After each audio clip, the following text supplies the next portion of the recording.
Jai Ma Kodiyar, Jai Siyaram, good evening everyone. Today I will talk on the behavioral biases in the investment journey of one's life.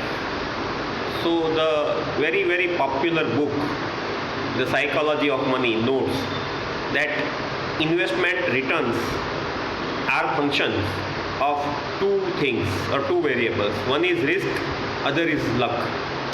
So when you invest or when I invest, we should not really worry too much about the outcome of the process. At the same time, we should not take the blind risk. The idea is to take the calculated risk and manage the risk through proper diversification and hope that our strategies will pay off. It is a kind of error and trial method, and there is no 100% sure shot way to make money in the investment journey. Now let us look at the word bias, B-I-A-S. What does it mean? The word bias denotes the tendency to favor a particular group of people or to favor a particular type of asset class, which refers to what we are discussing. Let us say that if one has a very positive bias towards the asset class gold, then one may always argue that gold will never fail and that it is always a great idea to invest in gold. While historically the gold has only been able to beat the inflation by a small margin. It is more of a preservance of the value of the currency and not a great investment destination. But because the Indian society loves gold, there is a strong positive bias towards buying the gold, acquiring it, storing it, and keeping it in the home or with the family for generations. So this is called bias. Now let us look at the types of bias that may be faced by one while basically investing into the shares or any other asset class. Number one is called herd mentality, H-E-R-D, herd. Now this herd mentality means one follows what others are doing. So it is like joining the bandwagon. Because everyone is investing in the pharma funds, I will also invest in the pharma funds. Or because everyone is buying the share of the company as X, I will also buy the share of the company X. Without looking at the fundamentals, technicals, or any other parameters. Without looking at the business model or anything else. In this type of bias, the problem is that when a large number of people start chasing a particular asset class without being reasonable, the asset class value rises too much and it leads to the kind of froth or bubble. Basically, it leads to the creation of the bubble in that asset class. The 2008 subprime crisis is a great example of such a phenomenon. In 2008, everyone thought that real estate will never fail, and that's why starting from USA to India, everyone started buying the homes and the banks started giving the loans. And ultimately, the bubble burst, and we know what happened next. The next is called availability bias. Sometimes we simply take the decisions based on what is available.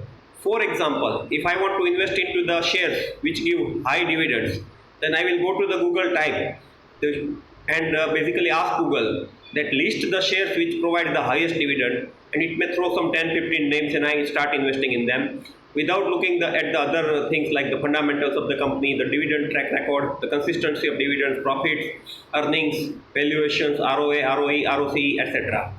So this type of tendency is called availability bias. The third type of bias is called overconfidence bias.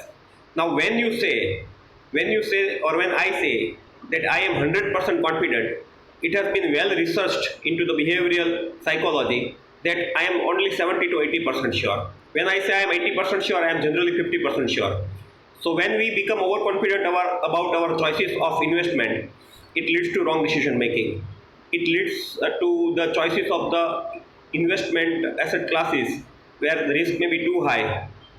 Then we may think that it is, or our ability to understand how much we know about the asset class, it goes for a toss. So it is kind of overconfidence bias. The next is called information bias. When one has too much information, when one has too much information overload, then it leads to wrong decision making. For example, if you keep reading daily about the market movements and don't enjoy your investment journey, what will happen is when you try to incorporate every small details, every so-called expert's opinions into your investment decision making, it will lead to the kind of behavior where you will always try to optimize your portfolio, and that may lead to a lot of unnecessary actions, and it may make you unnecessarily an active investor.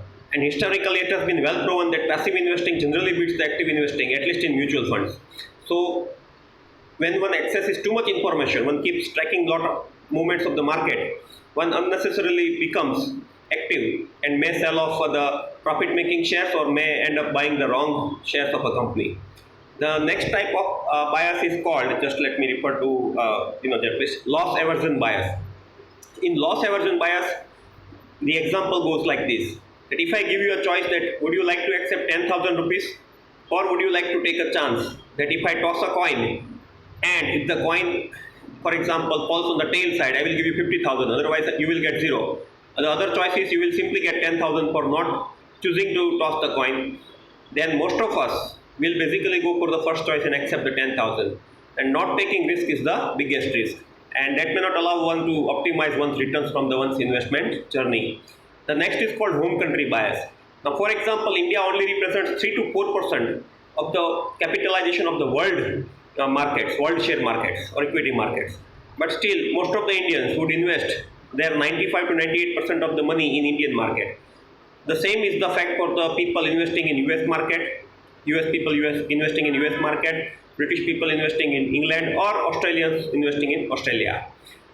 What this home country bias does is it doesn't allow us to really leverage the other great opportunities that may be basically available in other markets, and it is called home country bias.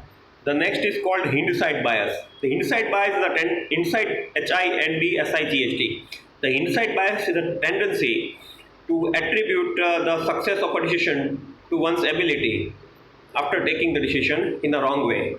It may not allow one to learn from one's own decisions or mistakes. For example, I buy the share X and its price goes up by 25%, and I attribute that basically that what we can say the increase in the price to my ability. Now, it may simply happen that I may be simply lucky, and fundamentals don't justify that increase in the price. I may still end up taking the credit for that success, and it may not allow me to learn from my mistake that I took a chance, I basically gambled and won. So this type of tendency is called hindsight bias.